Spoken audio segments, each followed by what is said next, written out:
Item ಯಾವುದೇ ಇರಲಿ try ಮಾಡಿ Aachi chicken masala. First of all sir ಹೇಳ್ದಂಗೆ ನಾನು ಬಂದಿದ್ದು ಜಿಗಿರಿ ದೋಸ್ತ್ಗೋಸ್ಕರ Anjan bro. And first of all ಹೇಳ್ಬೇಕಂದ್ರೆ ವೀರ್ ಸಮನ್ ಸರ್ ತುಂಬಾ ಸಖತ್ತಾಗಿ ಮಾಡಿದ್ದಾರೆ ಸರ್. ಯಾಕಂದ್ರೆ ರಿಯಾಲಿಟಿ ಅನ್ನೋದನ್ನ ಅದರಲ್ಲಿ ನೀಟಾಗಿ ಕಾಣಿಸುತ್ತೆ, ನ್ಯಾಚುರಾಲಿಟಿ ಆಗ್ಬೋದು. ಅಂಡ್ ನೀವು ತುಂಬಾನೇ ಶ್ರಮ ಹಾಕಿ ಮಾಡಿದೆ ಅಂತ ಗೊತ್ತಾಯ್ತು ಬ್ರೋ, ಅವಾಗ ಹೇಳ್ತಾ ಇರ್ತಾರೆ ಅಂಜನ್ ಬ್ರೋ. ಅಂಡ್ ಟೋಟಲ್ ಇದು ಸಿನಿಮಾದ ಹೇಳ್ಬೇಕಂತಂದ್ರೆ ನಮ್ಮ ಉತ್ತರ ಕರ್ನಾಟಕ, ಬೇಸಿಕ್ಲಿ ನಾನು ಕೂಡ ಉತ್ತರ ಕರ್ನಾಟಕದವನು, ರಾಯಬಾಗ್ ತಾಲೂಕ್ ಬೆಂಡಾಡ ಗ್ರಾಮದವನು, ನಾನು ಕೂಡ ಉತ್ತರ ಕರ್ನಾಟಕದವನೇ. Okay, so one point of time ಅಲ್ಲಿ ಬ್ರೋ ನನ್ಗೆ ಹೇಗೆ ಪರಿಚಯ ಅಂತ ನನ್ನ ಸಿನಿಮಾದೊಂದು ಬೈಟ್ಸ್ ಬೇಕಾಗಿತ್ತು. ಸೊ ಅಲ್ಲಿಂದ ಬ್ರೋ ನನ್ಗೆ ಬಹಳ ಪರಿಚಯ ಆಗಿ ಕ್ಲೋಸ್ ಆಗಿ ಇಲ್ಲಿವರೆಗೂ ಜೊತೆಯಾಗಿ ನಡ್ಕೊಂಡು ಬರ್ತಾ ಇದೀವಿ.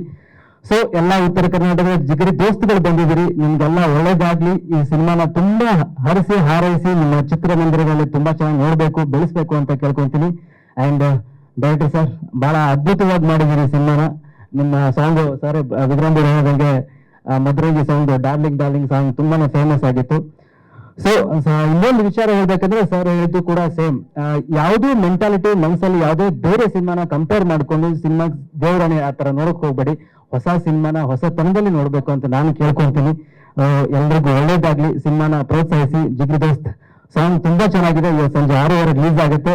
ಥ್ಯಾಂಕ್ ಯು ಸೊ ಮಚ್ ನೋಡಿ ಸರ್ ರಿಸೀವ್ ಮಾಡಿದ್ದಕ್ಕೆ cinema song. Thank you so much, ಒಳ್ಳೇದಾಗ್ಲಿ. Thank you so much.